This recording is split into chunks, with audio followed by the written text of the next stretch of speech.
Tapi kalau kita pegang saham bank, ya, wonderful company, bank itu kan wonderful company. Kita boleh pegang saham itu seumur hidup kita. Kalau kita punya saham bank, jangan dipikirin jual. Jangan diganti dulu ya Pak, ya, jangan diganti dulu ya. Nanti ceritanya nggak seru.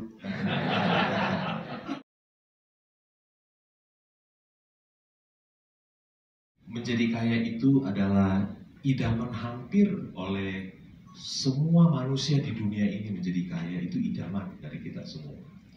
Tapi sayang, pelajaran menjadi kaya itu tidak pernah diajarkan di sekolah. Ya. Sejak kita SD sampai tamat perguruan tinggi, kita tidak ada mata pelajaran menjadi kaya. Yang kita pelajari integral, diferensial, matematika yang rumit-rumit. Setelah saya tamat SMA tahun 79 sampai sekarang 40 tahun kemudian tidak pernah saya pakai satu kali pun. Kalau kita memiliki perusahaan yang untung besar, kita seperti memiliki mesin pencetak uang. Kalau kita cetak uang, kita ditangkap. Tapi kalau kita memiliki perusahaan yang untungnya besar, sama tidak beda seperti kita memiliki mesin pencetak uang. Belilah perusahaan yang bertumbuh, udah untungnya besar, tiap tahun tambah besar. Contohnya BRI. Labanya dari 11 triliun meningkat jadi 15 triliun, meningkat jadi 18 triliun, meningkat dari 21 triliun, meningkat lagi 24 triliun, 25 triliun. Tahun ini kira-kira laba BRI akan menjadi 32 triliun. Siapa nih yang kerja di BRI? Wah, ini Pak, banknya besar, pasti gaji Bapak juga besar. Ya. Labanya 32 triliun BRI. Enak ya, punya perusahaan udah untungnya besar, tiap tahun tambah gede lagi. Namanya growing company. Growing rich with the growing company. Growing rich with the growing company. Ini Jeff Bezos. Ask Warren Buffett. Your investment thesis is so simple. You are the second richest guy in the world, and it is so simple. Why doesn't everyone just copy you? Warren Buffett bilang because nobody wants to get rich slow. Jeff Bezos bertanya kepada Warren Buffett. Kebetulan Pak Endang wajahnya mirip Jeff Bezos juga. Dia bertanya kepada Warren Buffett, your investment thesis is so simple. Kamu punya cara Warren Buffett begitu simple, sederhana, gampang. Kenapa orang gak contek aja?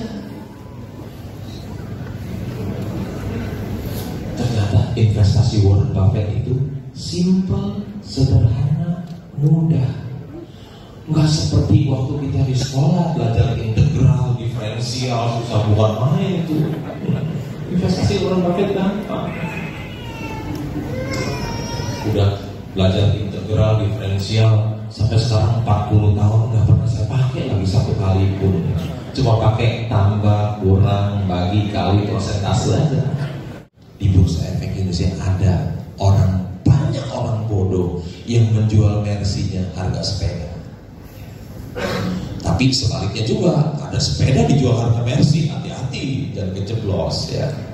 Hati-hati, banyak juga. Kita harus tahu, kita harus mendapatkan sepeda Mercy harga sepeda. Di dunia nyata nggak ada, adanya hanya di Bursa Efek Indonesia. Kalau semuanya negatif, artinya waktunya kita invest, kita simpan. Satu hari datang, sampai datang good time, semuanya naik, nah kita jual. Kita bersyukur juga, seorang investor ada berita-berita buruk begitu, ya kita biarin aja, kita nikmati aja, kita yang beliin saham-saham perusahaan yang bagus dan murah. Sektor yang bagus, selamanya bagus. Adalah satu, perbankan pasti bagus, seperti BRI kan labanya 32 triliun. perbankan udah pasti bagus. Tapi kalau kita pegang saham bank, ya, wonderful company, bank itu kan wonderful company. Kita boleh pegang saham itu seumur hidup kita. Kalau kita punya saham bank, jangan dipikirin jual. Tadi saya bilang kita berinvestasi, kenapa banyak perusahaan yang untung besar kita nggak memilih? Kita begitu yakin sama perusahaan yang rugi, jadi peluang. Mudah-mudahan benar, tapi saya tidak berani. Sebetulnya masa depan itu misteri. Ya. Tidak seorang pun yang tahu apa yang akan terjadi hari esok. Saya biasanya beli perusahaan yang bagus dan murah. Ya. Saya paling suka dengan sektor perbankan, Pak. Wah, perbankan. Wah. Paling suka dengan sektor perbankan. Ada bank yang cuannya 60 triliun. Ada bank yang cuannya 50 triliun. Bisnis apa yang bisa cuan 60 triliun, 50 triliun? Kecuali bank. Kalau saham itu kinerjanya masih bagus, harga sahamnya turun terus, mungkin itu adalah kesempatan kita untuk membeli di harga murah. Ya. Jangan pikir nggak naik-naik, turun terus tiba-tiba nggak bisa naik ya. Tiba-tiba bisa naik, kita nggak tahu. Jangan menganggap saham itu nggak bisa naik. Siapa tahu tiba-tiba naik, kita nggak sangka ya. Mungkin itu kalau kinerjanya masih bagus, harga sahamnya turun terus murah, mungkin kita diberikan kesempatan untuk membeli murah. Ya. Ini bukan rekomendasi membeli atau menjual, cuman jawab pertanyaan saja. Kong, lu orang jangan gongsiau lah, jangan bohong. Saya bukan mau bertanya yang gimana, tapi saya sangat berterima kasih sama Pak Lo Keng Hong. Iya. Saya mengikuti Pak Lo dari tahun 2018 pas baru mencuat namanya. Itu saya sampai video Pak Lo, saya sampai ulang-ulang terus. Saya semua Pak Lo ada di media, saya terus ikuti. Kata-katanya juga saya ulang terus. Sampai saya mencari cara gimana Pak Lo bisa beli Indi di 100 dan bisa jual di 4.500. Dan saya sangat berterima kasih dalam waktu kurang lebih 2 tahun dari semua petunjuk yang Pak Lo berikan, saya dapat bisa mengikuti yang Pak Lo dapatkan di saham. Itu yang sangat saya syukuri, sampai sekarang saya bisa hidup dari dividen. Saya adalah investor yang happy selalu, ya, happy selalu. Karena saya punya mindset yang positif di tengah-tengah saham yang naik turun. Kalau saham turun, saya happy. Kenapa? Kalau saham turun itu, saya bisa beli perusahaan bagus, saham perusahaan bagus dengan harga murah, harga diskon. Jadi saya happy. Oh, ketika saham turun, itu adalah peluang buat saya untuk membeli saham-saham perusahaan bagus di harga yang murah. Ya, saya happy. Kalau besok misalnya naik, ya nggak apa-apa. Kalau saham naik, saya tambah kaya. Ya, jadi saya investor yang nggak seperti orang-orang yang kalau turun stres, kalau naik happy. Kalau saya turun happy, naik juga happy. Ya, kalau turun, oh ini adalah peluang emas buat saya. Kapan lagi saya bisa beli perusahaan bagus di harga diskon?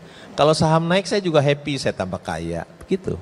Kalau kita beli saham, benar sahamnya naik kita tambah kaya. Kalau kita beli saham, sahamnya turun, kita tambah pinter. Terus Pak, ini ada yang tanya lagi Pak. Pak, kenapa saham yang bagus malah harganya cenderung turun? Perusahaan yang bagus, harganya turun. Perusahaan yang jelek, harga sahamnya naik. Begitu kan? Jadi aneh kadang-kadang. Saya sebenarnya ini dilema, ini saya mau pakai yang mana gitu. Kok kadang-kadang teori sama kenyataan beda gitu Pak. Itu hanya untuk short term. Untuk short term bisa terbalik. Ya, untuk short term. Artinya untuk jangka pendek, perusahaan yang fundamentalnya bagus, harga sahamnya turun. Tapi perusahaan yang jelek, harga sahamnya naik, itu jangka pendek saja. Kalau jangka panjang, perusahaan yang fundamental bagus tetap akan di atas, yang jelek tetap akan di bawah dalam jangka panjang. Jadi kalau fundamental bagus turun, itu kesempatan emas buat kita.